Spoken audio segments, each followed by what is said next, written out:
People with dysfunctional families. What tore everyone apart? One day my younger sister Angela noticed some of her underwear was missing. She went looking for them and found the missing items in my brother's room. However, they were wet and slimy. She immediately told our parents and their reaction was quite severe. That day my 15-year-old brother Trey was hanging out in the basement playing Xbox with his friends Tommy, Jake, and Ethan. Tommy and Jake are good kids, but I've never really liked Ethan. He was always looking for attention, which was annoying. My parents in their infinite wisdom decided to confront my brother about this in front of his friends. This was the biggest mistake of their life. A lot of hurtful things were said. Apparently. Our mom said I knew you were weird, but not this weird. My dad added I raised a predator. Hey Tommy, did you know you were friends with a disgusting predator? In the end his friends left and my parents asked me to pick him up and let him stay with me for a couple of days.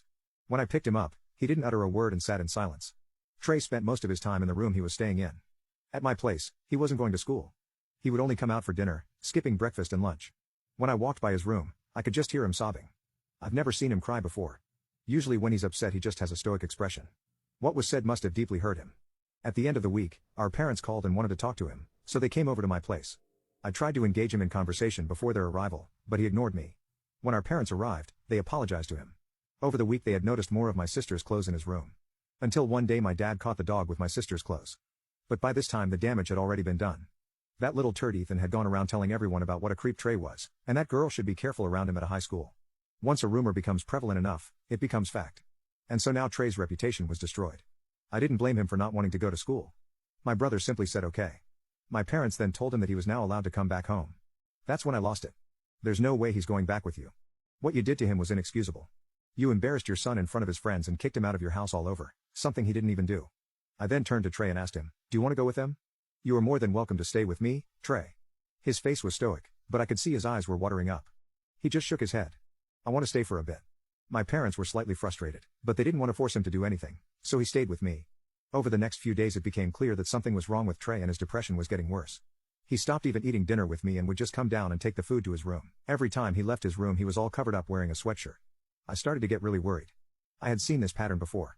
My best friend in high school had taken her own life and it started out like this.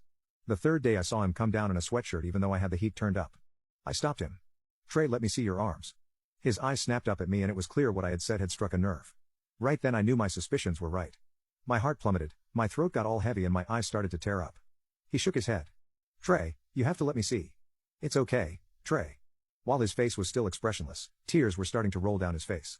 He slowly started to roll up his sleeve with both his hands shaking. When I saw his forearm, all I could do was cover my mouth. The tears started coming down my face at that point too. He had been hurting himself. I did the only thing I could think to do. I just went over and hugged him and told him I loved him. You can't do that, Trey. You just can't. Between sobs, he told me.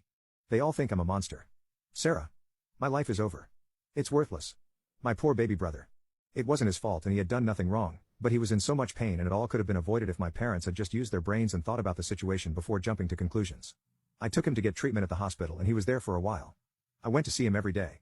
He didn't want to see my parents at that time, so the doctors wouldn't let them in. I couldn't even look at them because I was so mad. He was making progress, but slowly. But then a miracle happened. Trey's friends, Tommy and Jake, reached out to me to ask if they could come and see Trey. I was a bit concerned that Trey would be afraid, but he actually agreed to see them when they saw him. There were lots of tears and hugs, but I will never forget this one moment. Trey had said he was surprised they had come to see them. Tommy put his hand right on Trey's shoulder and replied. Dude, of course we came to see you. You're our friend. I don't care what Ethan or anyone else says. We know you're not some monster. We will always be there for you, just like you would for us. Tommy was such a little sweetheart. I had to leave the room to compose myself. That was a real turning point for Trey. In a few days, he was good enough to be released. The doctors felt it would be best for him to stay with me for the time being. Tommy and Jake come over to see him all the time, and he's actually been acting like his usual self. He still has to go to therapy and he might not ever fully heal, but it feels like I have my brother back. Tomorrow is the first day he's going to go back to school. As for my parents, I really don't talk to them other than to text them updates on how he's doing. It's going to take a long time for me to forgive them.